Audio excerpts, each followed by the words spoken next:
Back here at Song of the Day, coming to you from the Rock Cave. I'm your host, Mark Pierce. It is Thursday. We are slogging around this week. Lots of good stuff in the cave this week. I don't know, I didn't get a lot on Joan Jett yesterday. You guys must have been taking naps all day or something, but you missed a great record if you didn't watch The Cave yesterday. What are we talking about today? We're going back to, well, first of all, we're going back to 1980, and we're talking about Peter Gabriel. So we talked about Peter Gabriel recently in the most epic, one of my favorite episodes of the Rock Cave, by the way, is my episode with In Your Eyes. If you haven't seen that, check it out. And you're like, Mark, why are you doing Peter Gabriel again? You just did Peter Gabriel. There's so many bands you haven't covered. You haven't covered this band. You haven't covered this band. I know. You didn't do ZZ Top. You haven't done this one. You haven't done that one. Yeah, I know. I am aware. My list, I have a huge list. That's why I can keep going. I can do this. We can do this for a long time. Even when there's no more listeners, I can still do this. But this particular record is a huge influence for me, so I cannot let it skip by. I can't. So we're going back to May 30th, 1980. Like I said, I don't make the calendar. I just report on it. May 30th, 1980, Peter Gabriel releases his third album, obviously eponymous album that we talked about. He didn't name his first four records. This one is affectionately called Melt because of the cover, which we'll post. And this was the one that pretty much started getting him into the mainstream. This is what kind of ticked him forward a little bit, like, oh yeah, there's some good stuff coming this way. Remember, he left Genesis. And this one was a breakout record for him. He got a little political in there. That's the reason why his label wouldn't release this record. Basically, he gave this record to his Atlantic. Who did he give it to?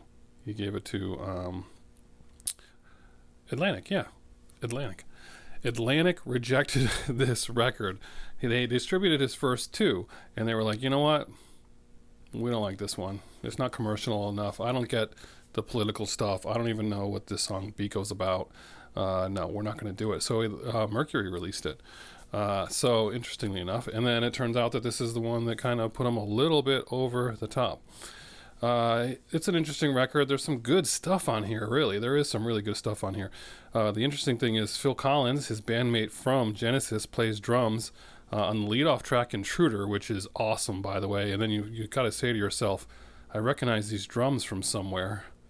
And then you're like, oh, that's Phil Collins. See, that's the thing that's so interesting when you read about music and stuff. You're like, especially Phil Collins, but in general, you're like, oh, if you look at the records that Phil Collins plays on, you're like, oh, I never would have guessed that was him on there, right? You just take that for granted. Like yesterday with Joan Jett, why would you know that the guitarist from the Rolling Stones played on one of her biggest songs, right? You wouldn't know that. So that part's pretty cool in music.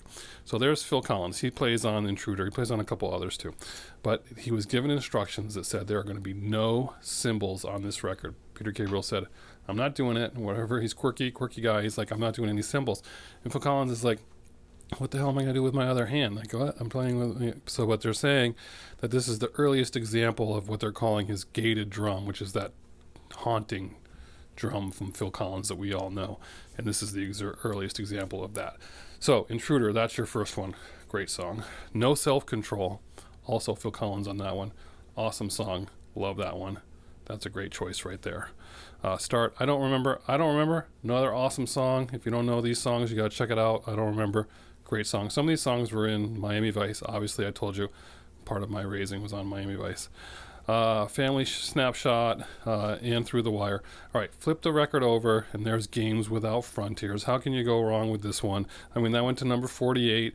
Huge MTV hit. Remember, 1980, it wasn't even around yet, MTV, but so by the time they got to it, they were playing this.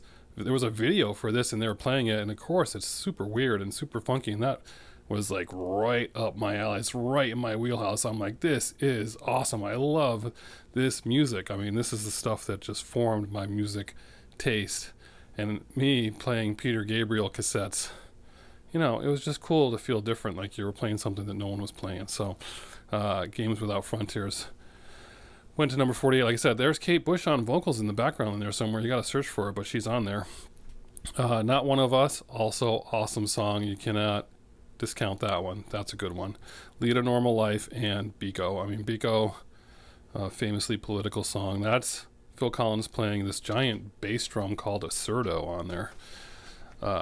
And that one is pretty haunting, and it's a good song. That's a good song right there. So, interesting thing about this record is your song of the day, of course, for me, is Games Without Frontiers. I mean, that's the song that really made me just feel like my weirdness in music was okay. You know, because he was super weird, and I was like, oh, okay, there's a place for weird.